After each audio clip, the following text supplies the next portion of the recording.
Welcome, y'all. It's Wes with DIY Food Plot Pro. Thank you so much for joining us. Today's episode, we're talking about the largest untapped resource of food that we have on our farms for the whitetails. And no, today we're not talking about corn, alfalfa, soybeans, brassicas, clovers. We're talking about something entirely different that will provide way more food to your whitetails over a long period of time and keep that herd going. DIY Food Plot Pro is sponsored by Aircrow LLC, the Plot Protector Pro. Keep whitetails and other animals out of your food plots with the Plot Protector Pro. My name is Wes. I run the channel DIY Food Plot Pro. I've got a Bachelor of Science in Agronomy. I farm for a living, and I have a 2,900 acre whitetail deer hunting outfitter in Western Kentucky where we cannot bait. So we rely heavily on the food plots that I produce on this channel to hunt the whitetails that we're blessed to hunt here in Western Kentucky. Many of us across the United States, we try to supplemental feed our whitetails by planting food plots.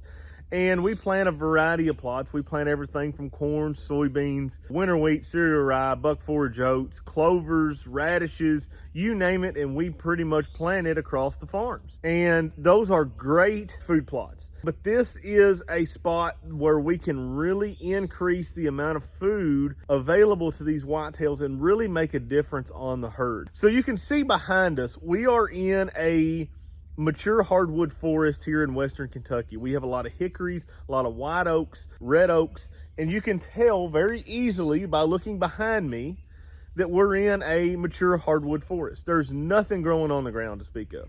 I would say less than 50 pounds per acre of whitetail forage on the ground. Very easily to tell, no sunlight's getting through. That's the issue. You've got trees up top that are going like this, completely blocking the sun, thus no food's growing on the ground. Every plant needs that sunlight to be able to grow. We don't have any sunlight right here. We're completely blocked from the sun, and it is screaming that as we walk into it. This is something that when I do a lot of my consultations and a lot of my farm visits during the wintertime months, this jumps out at me as one of the biggest factors that folks are not managing on their farms. Most folks do a pretty good job of managing food plots, but they're not tapping into the biggest resource that they have available. We think about how this goes. We got 100 acres here, and we plant, 2 acres alfalfa here, 2 acres standing corn here, an acre of brassicas here, right? So we got 5 acres out of 100.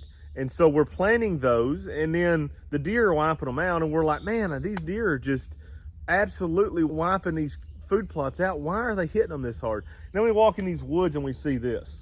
We know why they are. There's literally nothing here for a whitetail. Absolutely nothing here for a whitetail. When we get into that case of that we don't have any thickets, that we don't have any spots to where that sun is getting down to the ground and getting a lot of that growth that we're looking for, we get into an area like this that is absolutely not beneficial to whitetails to speak of. This is solely going to be a transition zone. They're not going to bed here.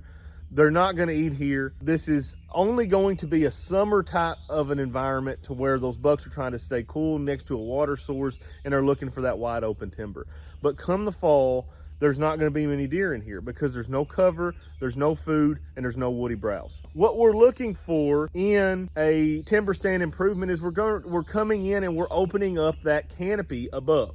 We're cutting down some of the bigger trees and we're letting a lot of light hit that ground. And it's just amazing the difference between an area like this that's never been cut and the area right back there. You can see where all the green starts. I mean, it's clear as day. This is a great picture for you guys that I wanted you to see because this is so obvious.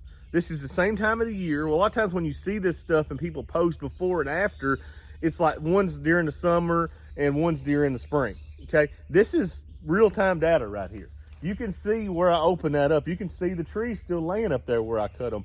And you can literally see where the green starts right there. Right where I started cutting them, all of a sudden the vegetation grows and it's this tall out there. All I did was I came in this winter and I fell a bunch of trees in there. And I was looking up the entire time trying to figure out where that sunlight's going to be, because you can cut 1,000 little trees and not really do anything. Those bigger trees are the key in letting in that sunlight. They're the ones that have the huge crowns up there.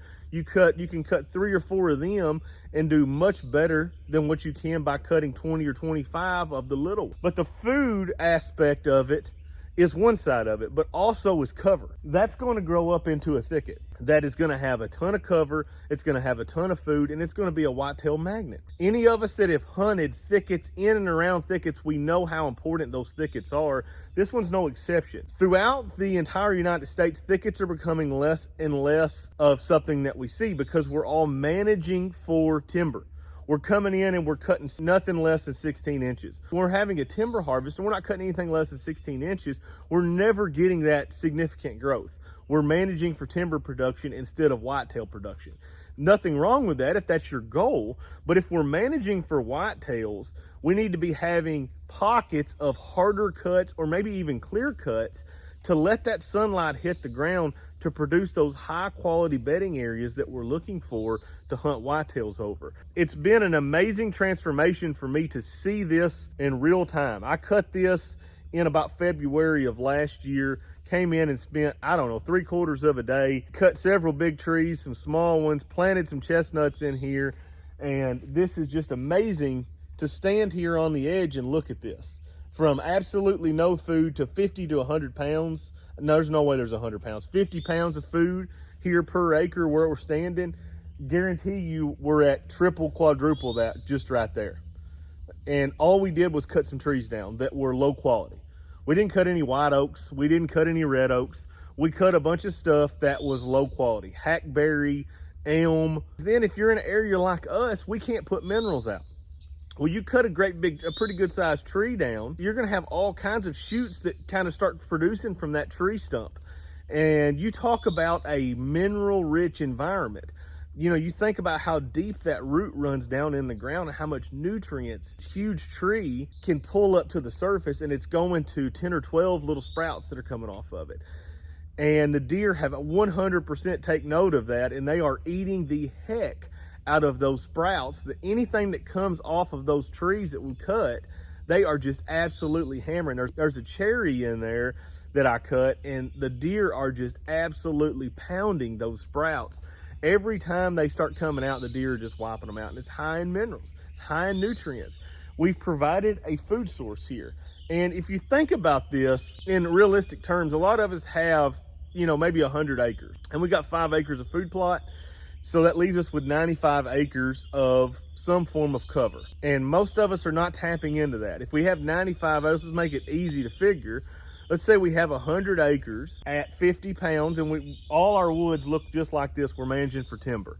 And we have 50 pounds of food per acre times 100, 5,000 pounds of food. Or if we quadruple that, think about how much food we just all of a sudden created for those whitetails. And that is definitely something that we all need to be kind of paying attention to.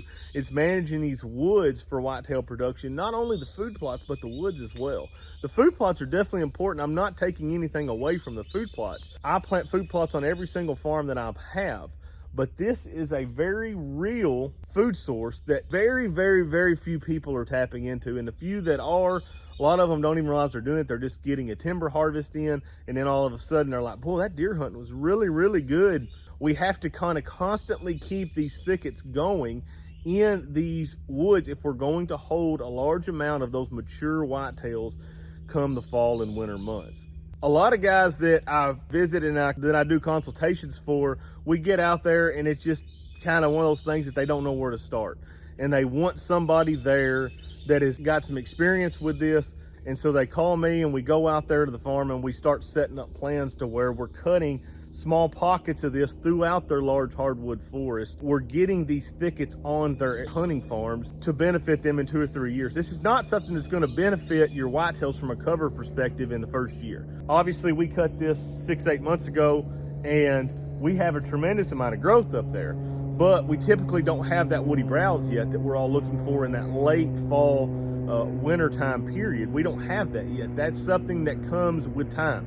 With enough sunlight hitting the ground, you basically, your first year you turn from annuals, then you turn into perennials, and the third year typically you're looking at a sapling dominated stand, and that's when all of a sudden you're really going to start seeing those huge benefits of that TSI, of that thinning cut that we're looking for. But the food's instant. As soon as you cut it, you're going to start seeing a difference just like we are right here. I mean, you can just see that is just, I know I've said that like a million times, but that's just amazing, the difference between right here to right there. And you can just see the difference that this makes just doing a thinning cut. I didn't do a complete clear cut in there. I cut a lot of it. I cut it hard, but I didn't do a complete clear cut in there. Look at all that growth that we got, all that green growth that we got inside there.